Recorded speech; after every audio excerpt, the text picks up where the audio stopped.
Finally, we have planned this meeting to go until 7:30 p.m. this evening.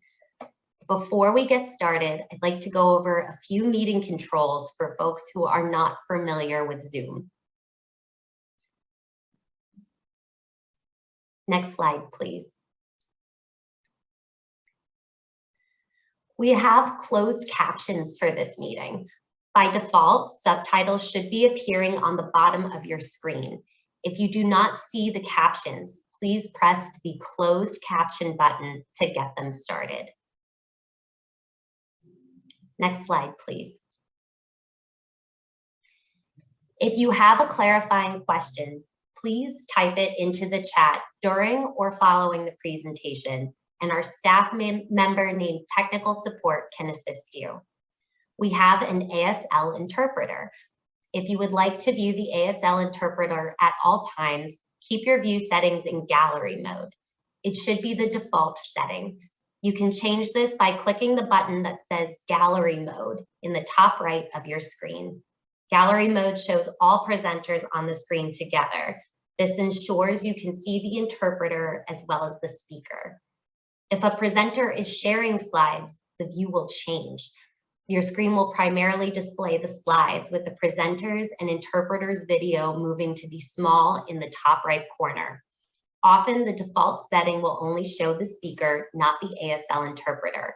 To change this, you can pin the interpreter's video. To do this, click the ellipses in the top right corner of the interpreter's video and select Pin Video. You will need to repeat this process each time we switch interpreters. We are also offering Spanish and Chinese interpretation this evening. You will notice a globe icon at the bottom of your screen.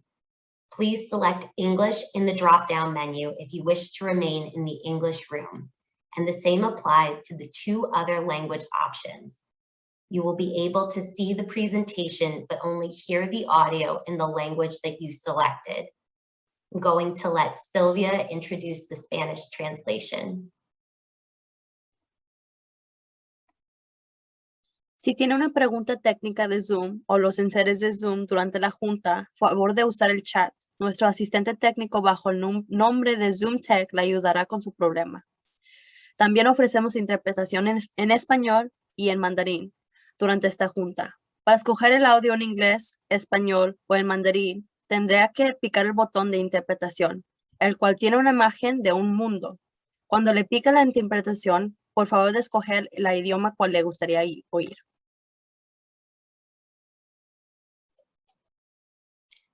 And I'd like to introduce Terry to talk about the Chinese translation. 大家好，欢迎大家今天来参加我们的公众会议。如果你们是需要听中文的话，在工具栏下面有一个像地球一样的图形，叫做口译，然后你点击它进去，找到中文，一个中字在前面的就代表中文，你点击进去就可以听到说中文的频道了啊！谢谢大家。Thank you, Katie. Back to you.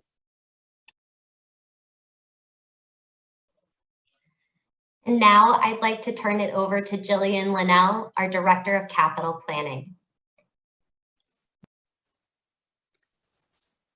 Good evening, and thank you for joining us this evening for our first of 3 public meetings on the MBTA's proposed fiscal year 23 to 27 CIP.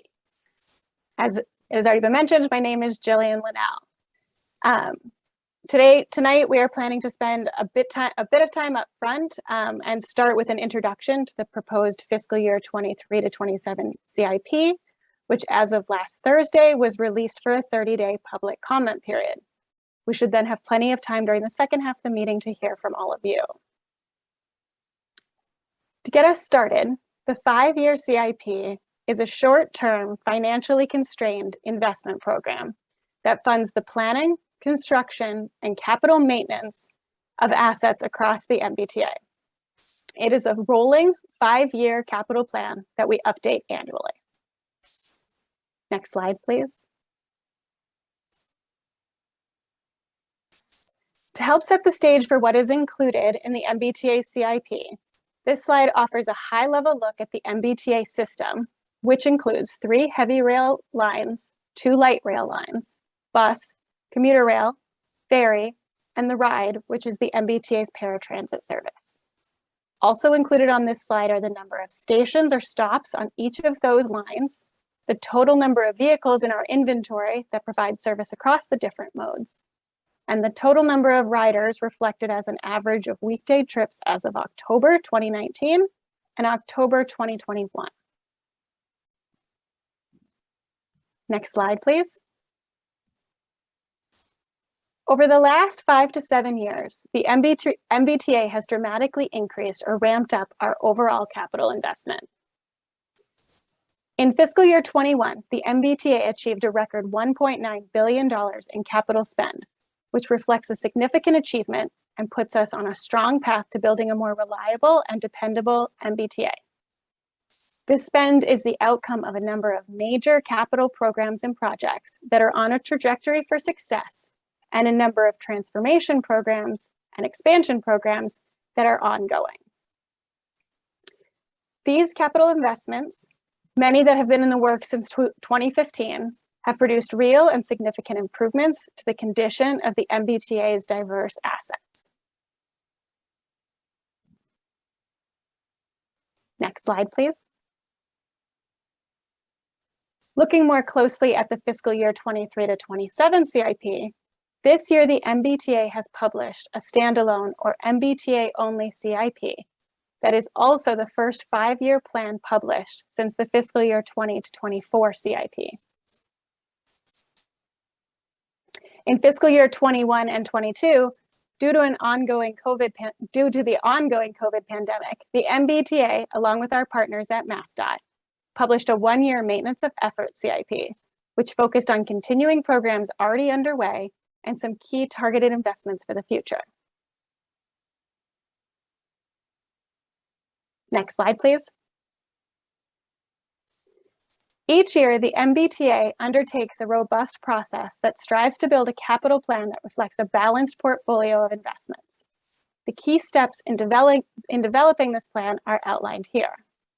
The process begins with the collection of updated cash flows for existing projects, which inform our understanding of available sources and our estimated funding levels across the 5-year window. We conduct a call for projects where sponsors from MBTA departments submit requests for funds. These requests include new capital projects and/or additional funds for existing projects. All requests are scored by small cross-functional evaluation teams using 8 criteria that include system preservation, mobility, cost effectiveness, environmental and health effects, policy support, social equity, economic impact, and safety. The CIP is sorted into distinct programs, and in advance of prioritizing investments, program sizes are set based on agency goals and priorities. Using the results of project scoring, prioritization meetings are held with MBTA leadership to determine project priorities within each CIP program. Projects are then incorporated into the 5-year CIP based on priority, agency capacity, and availability of funds. We are here tonight because we are now approaching the final step in the process with the release of the proposed CIP for public comment. Following the public comment period, the plan will be finalized and presented to the full MBTA board for approval. Next slide, please. The MBTA CIP is often referred to as a priority-driven investment strategy and is aligned with the priorities and program structure that is consistent across MassDOT and all MassDOT divisions. The fiscal year 23 to 27 CIP includes 2 overarching priorities. First is the reliability and modernization of the transit system. And secondly is the expansion of the transportation network to increase capacity and multimodal options. The next level of organization, or below these overarching priorities, are the programs. The CIP includes 10 investment programs, which are sized annually based on agency priorities and available resources. Programs under the reliability and modernization priority are largely asset-based, and the programs under the expansion priority fund the planning, design, and construction of key expansion projects, including South Coast Rail and GLX. Next slide, please. Moving on to how the MBTA funds our capital projects. This slide offers a high-level summary of the sources that support the MBTA's capital program, which are broken down into 4 primary categories. Starting with federal funds, the MBTA receives formula funding through 3 programs administered by the Federal Transit Administration, or FTA. Each has its own unique goals and objectives. They include the Urbanized Area Program, the Bus and Bus Facilities Program, and the State of Good Repair Program. In addition, the MBTA is eligible and is often awarded competitive funding grants from a range of federal agencies, including the U.S. Department of Transportation, FTA, and FRA. And once awarded, those funds are then reflected as sources in the CIP. Moving on to state sources.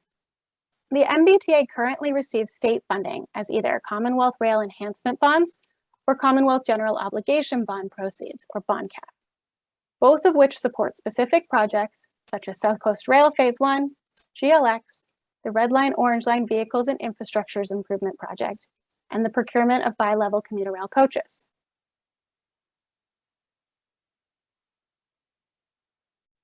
The third type of funding included in the CIP are MBTA sources. The first subcategory of MBTA sources are bonds, which broadly include taxable, tax-exempt, and sustainability bonds, which are made available each year to support the capital program. A second component of our MBTA sources are Build America Bureau loans, which the MBTA can pursue to support large, federally eligible capital projects. There are 2 more MBTA sources.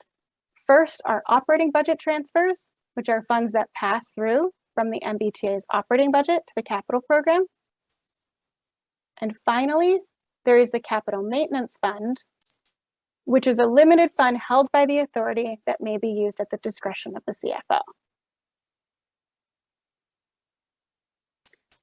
The final type of funding that the MBTA receives are reimbursable sources, or funding from outside sources that are established through partnerships or formal agreements to complete a specific scope of work.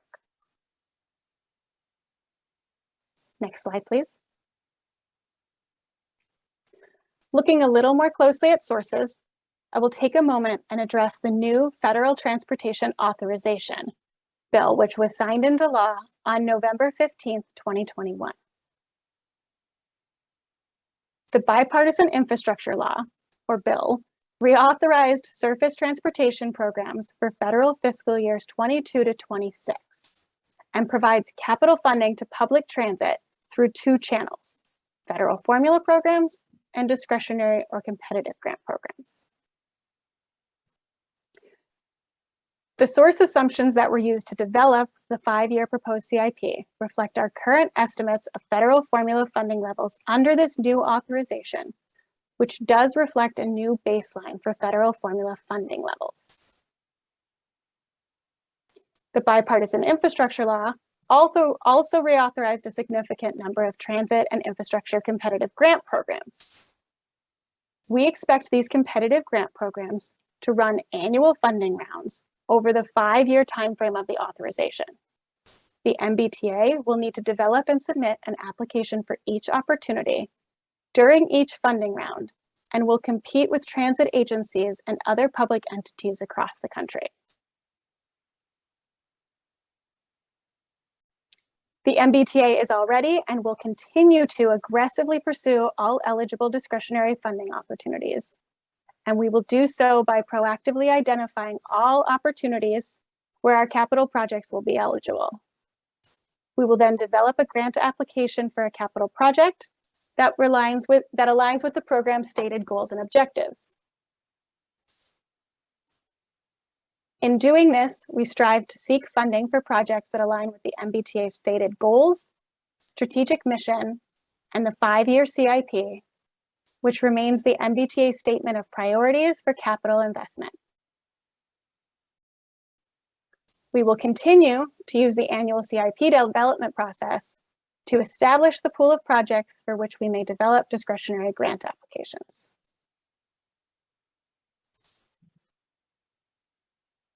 Next slide, please.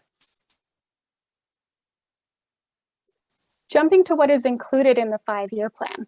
This slide offers a high-level summary of the proposed 23 to 27 CIP. As drafted, the proposed 5-year capital plan includes 552 capital projects, representing $9.4 billion in programmed spend, with projects being executed by 32 MBTA departments. Reliability and modernization investments account for the majority of the projects and expected spend across the 5-year window. However, there are 12 expansion projects representing just under $1 billion of spend. On the right-hand side of the slide, you can see overall priorities as reflected by program size, which demonstrate an ongoing commitment to investing in the MBTA's vehicles and guideway, signal, and power assets, followed by the agency's maintenance and administrative facilities.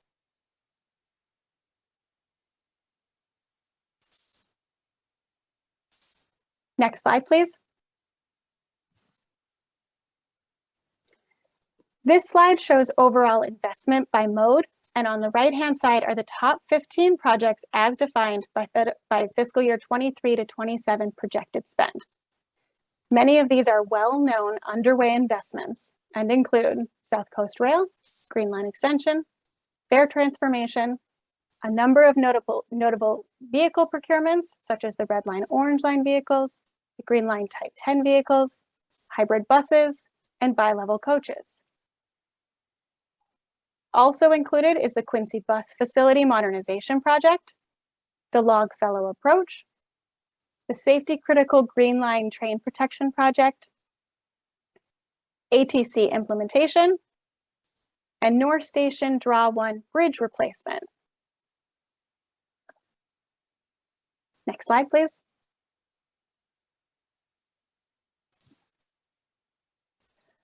The next 3 slides offer a spotlight on key safety, accessibility, and sustainability and resiliency investments in the capital plan.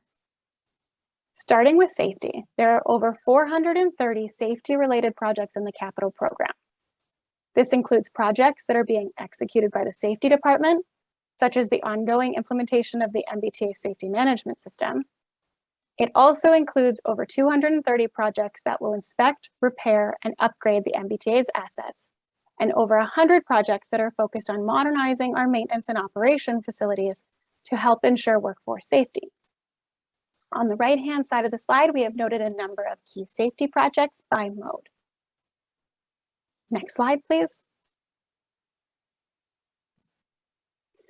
Moving on, the CIP currently includes over 80 projects with significant accessibility investments, accounting for roughly $1.2 billion of programmed spend.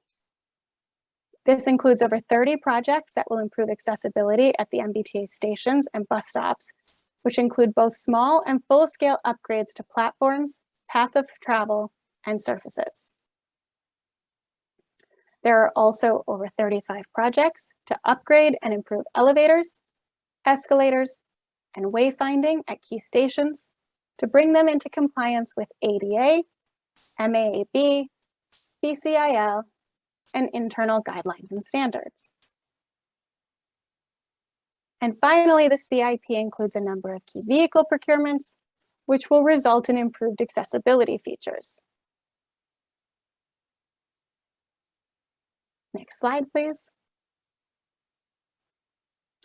And finally, a quick look at the range of sustainability and resiliency investments included in the CIP, which include over 130 projects, accounting for roughly $3.7 billion in program spending.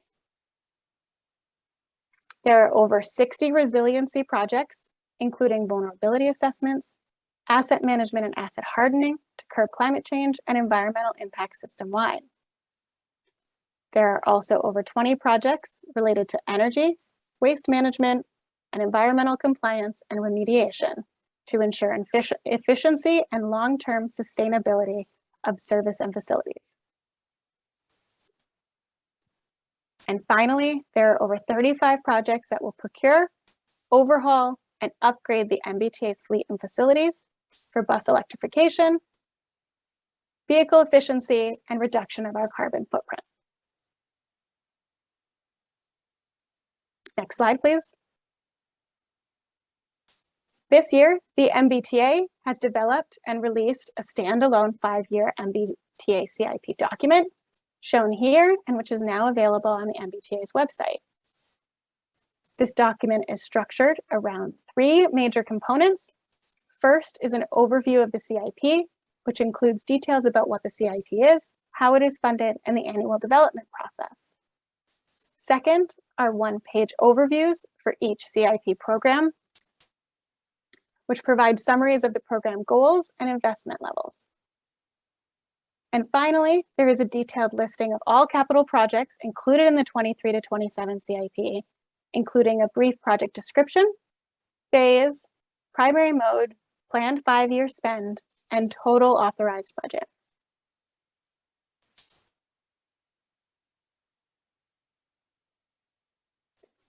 Next slide, please. To accompany the publishing of the CIP document, we are inviting public engagement and comment through multiple channels. Central to our public engagement process are 3 public meetings, which we are kicking off tonight, all of which will be held virtually and will take place over the next couple of weeks. In addition to this meeting, we would like to encourage everyone to share their comments using our online public comment tool. And we will also be accepting comments via email or letter. The public comment period will wrap up on April 25th. After that, we will finalize the 23 to 27 CIP and return to the MBTA board for a vote to approve in May. With that, I will conclude the formal presentation portion of this meeting, and we're happy to take any comments. Thank you, Jillian. To make a comment, you must virtually raise your hand. To do this on the computer, press Alt-Y or click the Raise Hand button under the Participants tab at the bottom center of your screen. On a mobile device, tap the Raise Hand button in the bottom center of your screen. On the phone, dial *9. Once you raise your hand, you'll be added to a queue with others who have raised their hands. I will call on folks first come, first served. When it is your turn to speak, I will say your name or last 4 digits of your phone number and let you know that I am unmuting you. If you are on a computer or mobile device, a box will pop up in the center of your screen. You will need to confirm that you'd like to be unmuted before you begin speaking. If you are on the phone, an automated recording will let you know that you are unmuted. You may speak as soon as the recording finishes. Once you are unmuted, everyone in the meeting can hear you.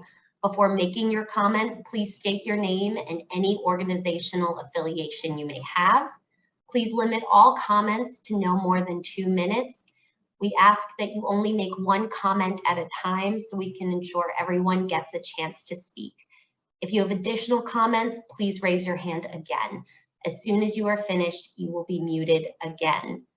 You may also post comments in the chat and we will document them as a part of the meeting record.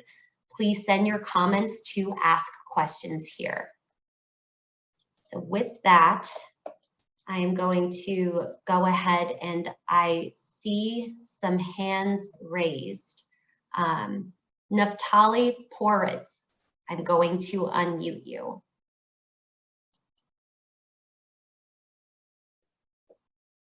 Hi, my name is Naftali Poritz and I'm a rider of the train. Since last May, they talked about like electrification, but after last May, they never continued that discussion. And I don't know what the status is in terms of the electrification. Like, I don't know what's going on with the commuter electrification, as well as the purchase of new EMUs, like they kind of promised back in 2019. Jillian, would you like to? Oh, go ahead. Sure. The MBTA remains committed to the first phase of the regional rail transformation as defined by the FMCB in 2019. We are in the second phase of a technology and electrification study that is required to understand the extent of the new electrification infrastructure needed on phase 1 lines and the potential to reduce construction cost and duration using dual mode train sets, such as battery electric multiple units or diesel electric hybrids. We have also completed a request for information to train manufacturers, and the MBTA is currently engaged in an industry dialogue. In the interim, we continue to focus on small, no regrets investments in track, which can provide customer benefits regardless of technology choice. Yeah, hopefully that helps. Hi, and then as far as like, you know, electric rolling stock or, you know, or hybrids, I would kind of recommend like, you know, what Caltrain has purchased, except, you know, built by Stadler, except the MBTA version would have a modified design in terms of length, width, and height to fit the existing system. Thank you. We will take that comment back. Okay, and one more thing, if I have any more like comments, like what should I do? If you have any more questions, feel free to submit them through the public comment tool or through the email address provided. Or I'll attend the next meeting. Yes, you're welcome to join. There are 2 additional meetings. Thanks. Thank you. All right, Serge Alkvitch, apologies if I mispronounced. I'm going to unmute you. Thank you very much. Thank you all for providing this opportunity for us to provide public comment regarding the CIP.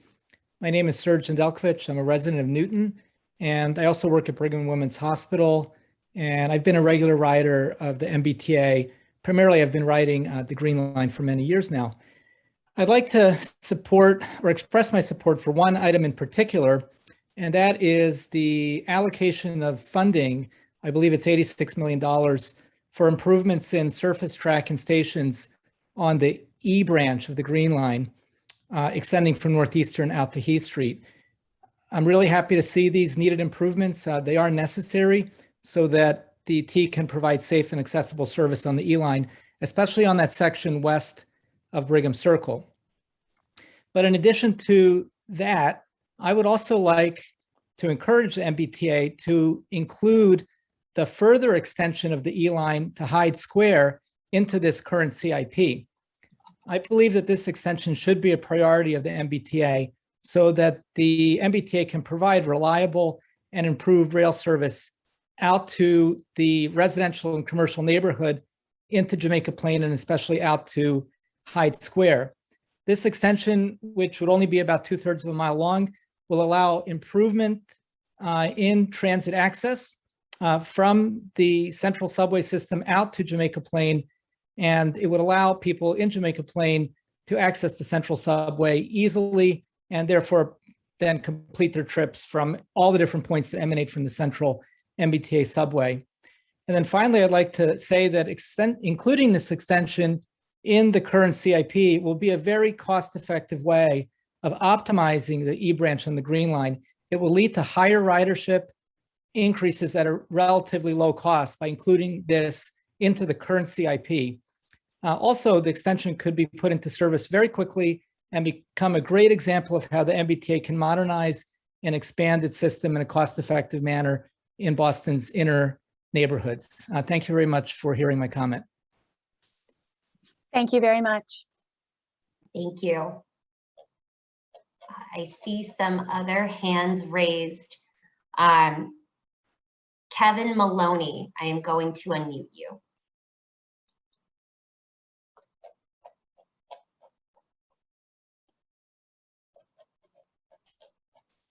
Hello, my name is Kevin Maloney. I live in Jamaica Plain and have been a Jamaica Plain resident for most of my life using buses and the Green Line and the Orange Line. I'd like to state my agreement with Serge Alkvitch on the part of the CIP that is going to modernize the Green Line out to Huntington Avenue. But I'd also like to see the CIP be amended by the T before it's submitted to the board by providing a modest amount of funding that will extend the Green Line from Heath Street to Hyde Square. This will benefit the basically Latin nature of Hyde Square.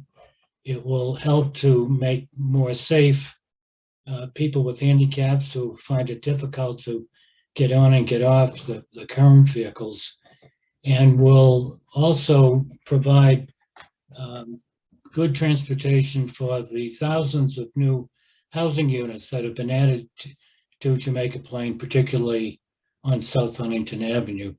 This can be done by a modest investment of $30 to $50 million of additional funding, and it would be of great benefit to Jamaica Plain. Thank you. Thank you. Thank you very much. Representative Eligado, I'm going to unmute you. Hello, and thank you for hosting these hearings and a robust public process. I am the state rep for Jamaica Plain, or parts of Jamaica Plain, Mission Hill, and Rosendale, as well as Brookline, not so relevant to the comments that I have today.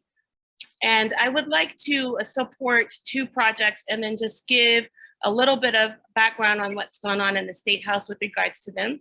One is to add my agreement to the proposed projects to extend Heath Street Green line, the E line, into Hyde Square.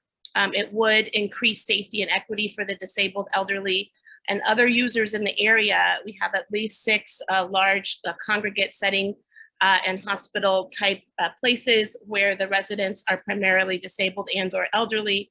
And that intersection where the E line currently ends at Heath Street is very dangerous for all modes of transportation. And since my very first week, 3.5 years ago, I have been hearing, and even on the campaign trail before that, complaints not only about the lack of safety and accessibility, but about having literally been harmed from pedestrians, from people in wheelchairs, from people with baby carriages, myself on rollerblades and on bicycles. And the intersection really can be fixed. I'm really blessed to have a number of engineers and civilly trained entrepreneurs and professionals in my district. And so I've seen a number of proposals and did submit those at the legislature. And I explained there that we would not only increase the safety issues, which is how the issue came to me, but address transit equity issues, as have been mentioned, in an environmental justice neighborhood. I don't know if you guys know, but the Afro-Latin Square was named in large part by the activism of young adults and youth at Hyde Square Task Force, another population that would greatly benefit by having the train come all the way into our neighborhood where I actually live, increases transit capacity for new housing along South Huntington. And it would expand transit use by visitors to the commercial centers. I meet monthly with my 4 Main Streets organizations in the Boston side of my district. And we could really benefit from that traffic, as could, I think, the MBTA. Now, in terms of how the legislature has responded, even before ARPA, there was a strong response with $750,000 being approved for a feasibility study and a bonding in the transportation bond bill from 2019. And I think this project, the numbers have been updated. At that point, we were anticipating a $42.5 million project. I just want to be real that the reason this is probably possible now is because of ARPA coming in, infrastructure funding coming in.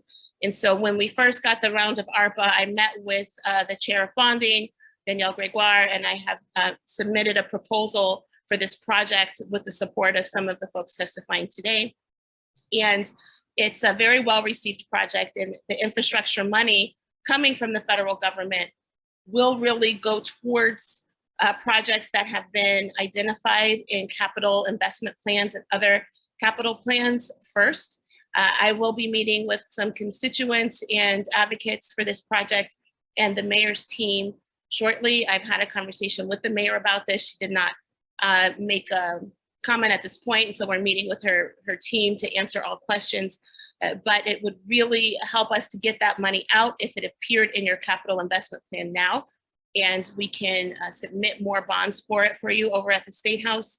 But we need a strong partnership in this process. I'll drop my contacts in the chat before I go. I would love to sit down and speak further with your team about this and see what we can plan and think through and what could work, at least to get a first step out for this project. The second project I'm here to speak about is the Rosendale Village commuter rail. We also got bonded about $2 million in that same bonding bill in 2019. And I'd love to see the opportunity to create, to extend the platform in the Rosendale Village commuter rail station and really to make accessibility improvements and lighting improvements at both stations. Some of you might be aware that I'm running for Senate. I will lose that part of Rosendale if I do win, and I will lose that part of Rosendale if I don't win, actually, along with all the rest of my district. And so I really want to make sure that we have a plan in place for making those much needed improvements while we have this influx of money. I will also say that we have had a banner year for state revenues. However, those revenues are really going to be needed to fill in the gaps of underfunded programming and projects. And so really thinking ahead towards how we're going to draw down the infrastructure money and making sure that that's in our planning process in advance is going to be really critical to Boston winning some of the competitive grants that we'll need to be going to the state for in order to get that money out. And again, if it's been bonded and if it's been in a capital plan, that combination will be a winning combination for winning those grants when they come through later on in this year or next. Thank you very much Thank for you. your comments, Representative. Jillian, did you have any comments back? No, I was just going to say thank you. So I am going to drop my information there, and can someone follow up with me and my team about setting up a meeting together? Yeah, thank you. Thank you. All righty. Laura Botticelli, I see a written comment from you, but your hand is also raised, so I'm going to unmute you.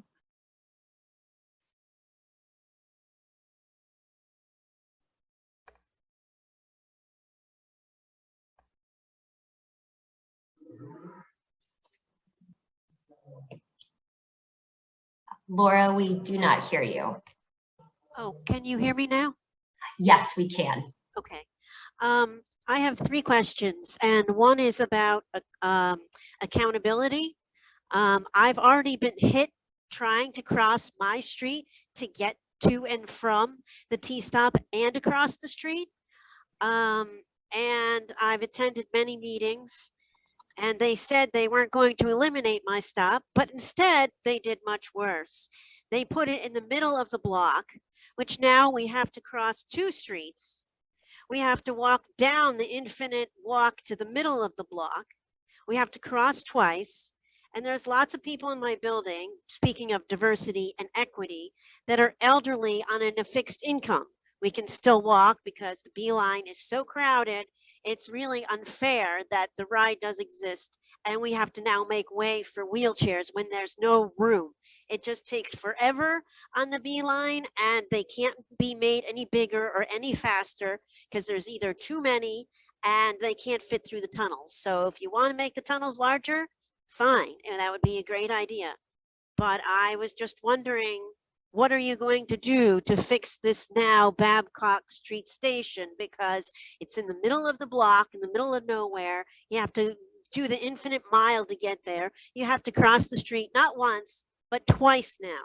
The lights hurt my eyes, and it's atrocious. I mean, all the street signs have been turning one way, except for Babcock Street. We're still turn any which way you want. don't look out for pedestrians at all, don't have the walk light come on, hardly ever. And like I said, all the other streets, including St. Paul, is now one way. So you have all the cars, you have 2 lanes of cars, both turning left and right at the same time. From Babcock to Com Ave, in both directions coming and going. Left turns, right turns, instead of just going straight from Babcock to Babcock. And so I'm just wondering how you're going to fix that, because nobody likes it here. It's ridiculous. We do have a lot of elderly people here on fixed income, and I'm also wondering,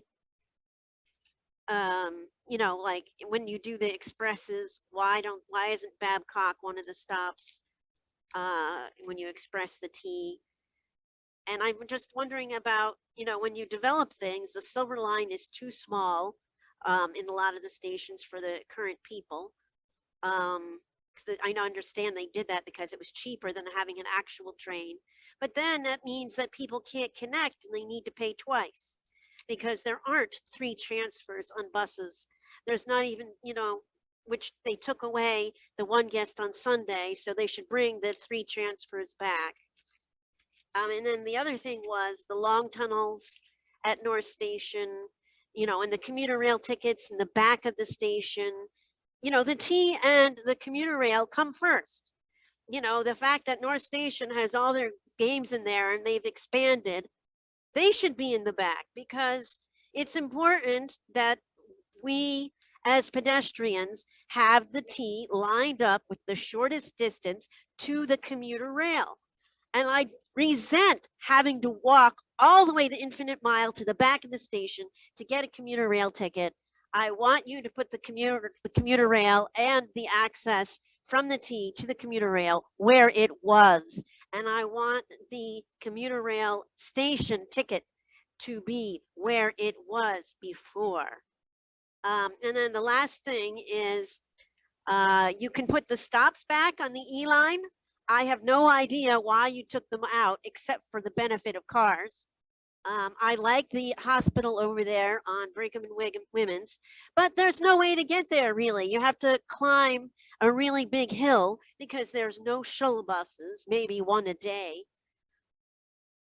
You know, and you have lots of opportunities, because we don't want cars to destroy our city with more roads.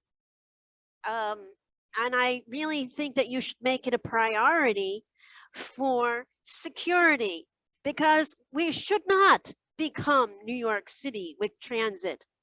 You have to secure the stops and the stations. I don't enjoy being harassed as a captive audience by beggars and homeless with their drug addicts and their garbage. The bus stops are not for the homeless to leave their garbage on the platforms, on the places where people sit. And the lights in the heat should go off when the train service is done. And it's just disgusting. Downtown is for people with addiction problems. And why get help with addiction problems? They can get more money and more food stamps. So I really think we need to change this mentality. Thank you. Thank you for your comments, Laura. Charles Horvath, again, excuse my pronunciation. I'm going to unmute you. Thank you. My name is Chaz Horvath, and I'm among the apparently many Jamaica Plain people at this meeting. And I also want to speak in support of the E-branch accessibility and capacity improvements, the P0923 on page 47 of the CIP. As I understand it from a report on massstreetblogs.org, quoting MBTA spokesman Joe Pesataro, this project includes upgrades to the Huntington Avenue and South Huntington Avenue portions of the Green Line E branch. As many here are probably aware, this is the only section of the Green Line, or all Boston Transit lines for that matter, which lacks a dedicated right-of-way. Trains frequently get stuck in traffic. They are not accessible for wheelchair users, and riders have to detrain into traffic. Joe Pesatoro is quoted as saying the upgrades include new ADA compliant station platforms and providing safe access between sidewalks and platform entrances. My wife and I moved to Jamaica Plain from the suburbs about 5 years ago, in large part to reduce or eliminate our dependence on automobiles, and we frequently take the E branch. Assuming the report on massstreetblogs.org is accurate, this project is very much needed and is to be commended. Like other speakers here, I question whether these planned improvements go far enough. The current terminus at Heath Street is not a high pedestrian traffic area, and typically just a few people board or detrain there. Whereas Hyde Square, less than a mile further down South Huntington Avenue, is a highly trafficked, vibrant, mixed income area with large numbers of businesses. As many may be aware, Hyde Square is part of Boston's Latin Quarter and has more than 125 businesses, most immigrant-owned. I believe the extension of the E line this small distance will significantly increase ridership, reduce crowding on the 39 bus, and in conjunction with the planned improvements in the CIP, much better serve Jamaica Plain in general and the residents and businesses of Boston's Latin Quarter in specific. So I strongly encourage the MBTA to build on the planned E-branch accessibility and capacity improvements currently in the CIP and consider this less than a mile extension, restoration actually, of the E-branch to significantly increase its ridership and usefulness. Thank you.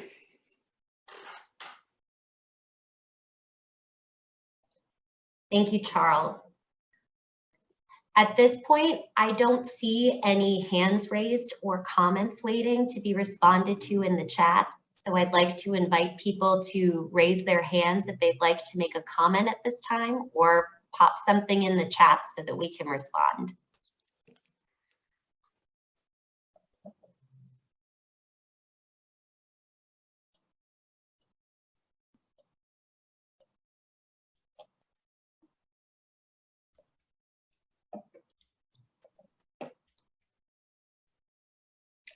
Alan Wu, I'm going to unmute you.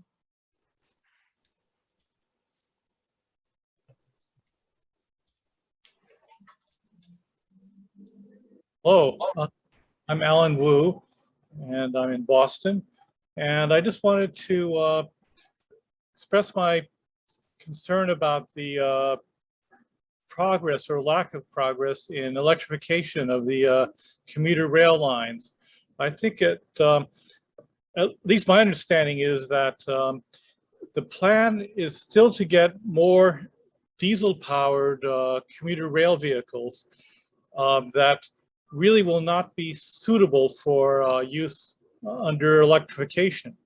And I'm just puzzled that we're sort of in a hole with fossil fuel dependency and digging ourselves in deeper rather than getting equipment that can be used with electrification. And for that matter, just pushing ahead with electrification at a faster rate. That's my comment. Question. Thank you, Alan. Jody, do you want to add anything in addition to what was previously shared?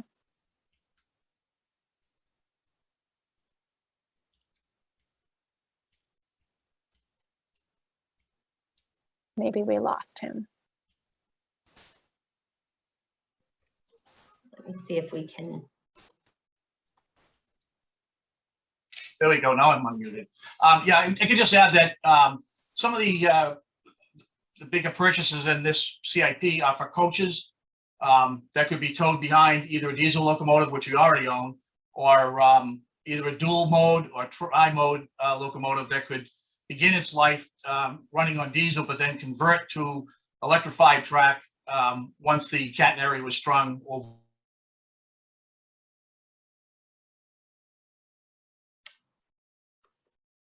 Jody, we lost you.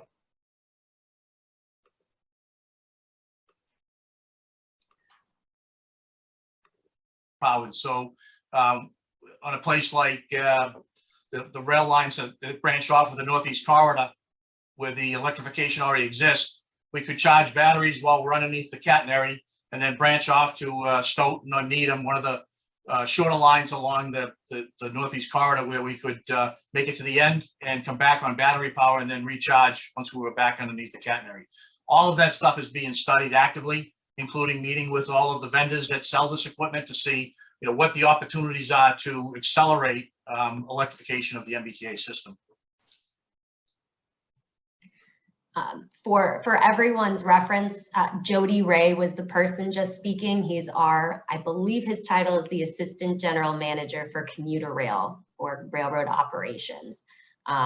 So we missed Jody. We lost you a little bit in the middle there, but we will make sure that we have a written response to that comment as well. So Alan, thank you for your comment. Are there any other comments if anyone else would like to raise their hand? Timothy Hutama, I'm going to unmute you. Yep, hi, I'm Timothy Hutama. I'm from Cambridge, Massachusetts. I want to express my support for P1113, which is the bus network redesign. And I hope that especially that the MBTA will use the new buses it's procuring currently, not only for the maintenance of current routes, but also the expansion of certain routes like crosstown routes. I mentioned the crosstown routes specifically because from my personal experience, these only come every 20 to 30 minutes and are some of the only ways to really get around town that is not going through downtown. And I hope that the expansion of the bus system will be able to alleviate the unreliable and infrequency of these routes, which ultimately make them very difficult to use. Thank you. Thank you very much for your comment.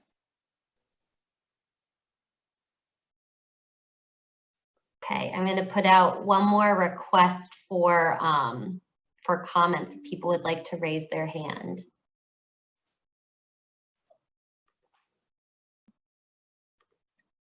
Okay, Laura Botticelli, your hand is raised again. I'm going to unmute you. Okay, hi, thank you. Yes, with regard to the buses, I know that recently some of them have a mechanism to tell where they are so that they just don't take long lunch breaks. But apparently some of them still feel that they can take these long lunch breaks even though they're scheduled to leave.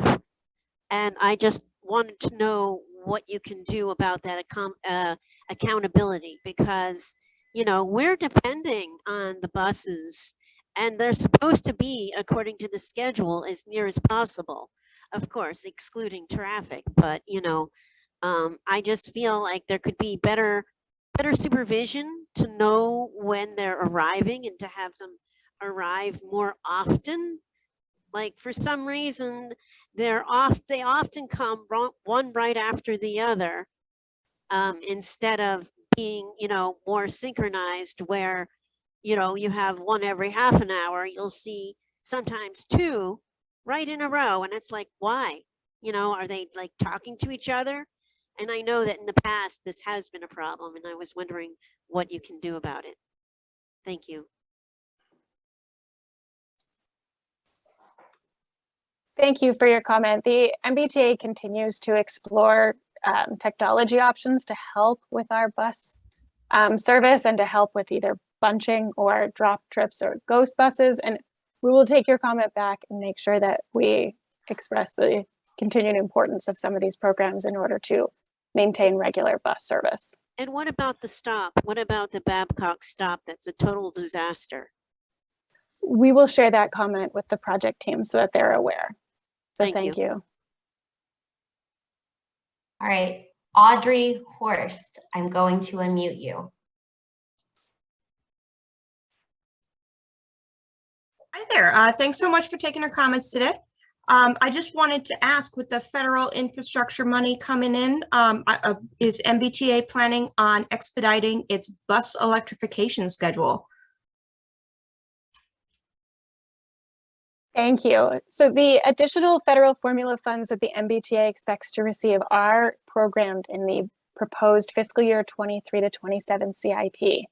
That being said, we are making significant investments in our battery electric bus program, including the procurement of the first 100 battery electric buses to operate out of the Quincy bus maintenance facility. We have also incorporated funds to support the conversion of the North Cambridge bus facility to support battery electric buses, and design money is included in the CIP to support the Arborway bus facility through design, as that will be the third bus facility in order to support battery electric buses and to help encourage the transition to a battery electric fleet. So, thank you. Thank you. All right, Naftali, I'm going to unmute you again.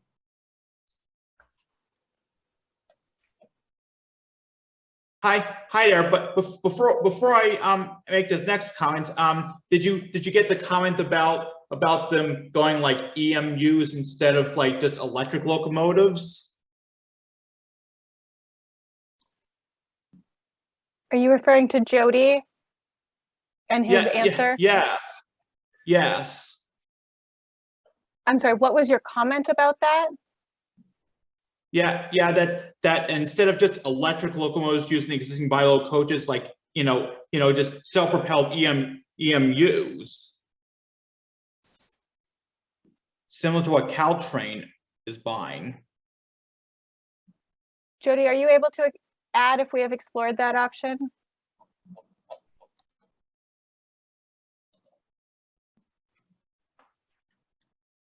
Yes, we have. We've actually been out to the Stadler plant and reviewed the actual construction of those California EMUs. And then more recently, we had Stadler and 4 other EMU manufacturers match up with us either virtually or in person to actually propose what their vehicles might look like. All of these being EMUs.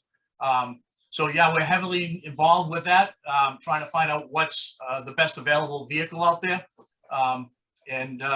It's way we're heading, but we have to get there, and we need to have something to transition from the diesel to the electrics. And the EMUs would work great, but only replace a few trains that run between Providence and Boston at this point. Oh, okay. I was just saying that whatever design you do, design would be slightly modified to fit the existing system. Now the main comment I was about to make is, the Sewer line as it is right now, the problem with bus rapid transit is that you end up like getting something that's less than rapid transit with their like, the Sewer line is slow, getting stuck in mixed traffic. Stations are more like stops. People having to pay in the front, and it's just not as good as like the Green Line. And I would prefer that the Sewer line be converted to light rail, and then that connector tunnel, you should really reconsider. Thank you. Thank you, Naftali, for your comment. Jacob Deck, I'm going to unmute you. Thank you very much. Can you all hear me all right? Yes. Perfect. Sorry if I got here a bit late, so I'm not sure if this was addressed by earlier commentators. Is this the place to talk about the bus garage reconstruction projects that are going on? Those are included in the CIP, so yeah, please Great. feel free. Why? So specifically talking about the Quincy bus garage, that comes out to the cost of that project and the number of buses being supplied. That's $3.33 million per bus slot. The average in other cities in North America is $750,000 per bus. So is there any reason why the T is paying more than 3 times the national average per slot for a bus in this garage, which is already built?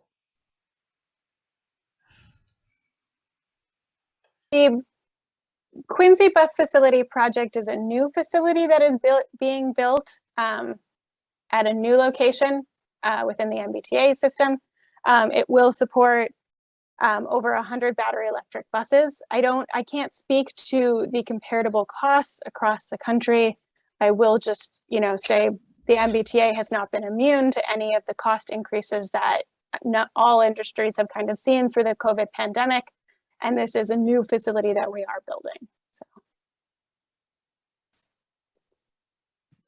Okay, I have a couple of written comments that I am going to read off for Jillian to respond to. The first one comes from Caroline Hunter, and it says, what are the accessibility investment plans for the South Attleboro commuter rail station? Thank you. The design costs associated with the South Attleboro Station project are currently included in the CIP. They include 800-foot high-level platforms, 3 elevators, platform access ramps, a bus bay, egress to Newport Ave, additional parking, improved vehicle circulation, and updated lighting. So that goes a little bit beyond just accessibility, but that is the current project scope as being designed.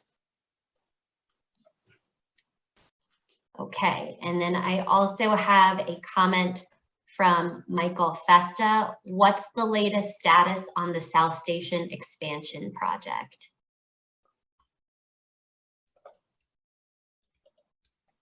The South Station expansion project is not currently included in the MBTA CIP. Okay. Another written comment from Timothy Hutama. Has the introduction of federal money sped up at all the potential completion date of the red-blue connector, which is currently only funded through planning, or will all the money have to come from alternative sources since federal money is not budgeted for this project? P0866. If it does not, I want to make a comment that I hope the CIP takes into account the required spend for further phases of the red-blue connector to be able to utilize federal funding for the red-blue connection. Thank you. We agree that project is currently being advanced through planning with the intent that we could utilize future federal funds to support it. Okay. I will ask again if anybody would like to raise their hand or type a comment into the chat.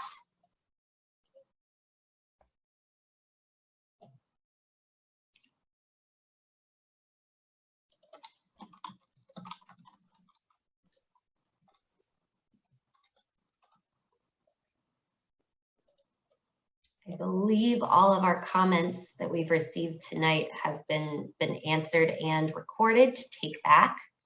So I think if we could go back one slide, just as a reminder for additional ways for you to comment. If you weren't able to comment tonight or would like to provide additional comment, we highly recommend using our CIP comment form. You can find this at mbta.com/CIP. We do also have an email address, cipengagement@mbta.com. Thank you very much for coming this evening. We will be hosting 2 more of these listening sessions. One is next Wednesday, April 6th, again from 6 to 7:30, and then the following Tuesday, April 12th, from 7 to 8:30. Thank you again for joining us, and we look forward to seeing you at our next public meeting. Good night.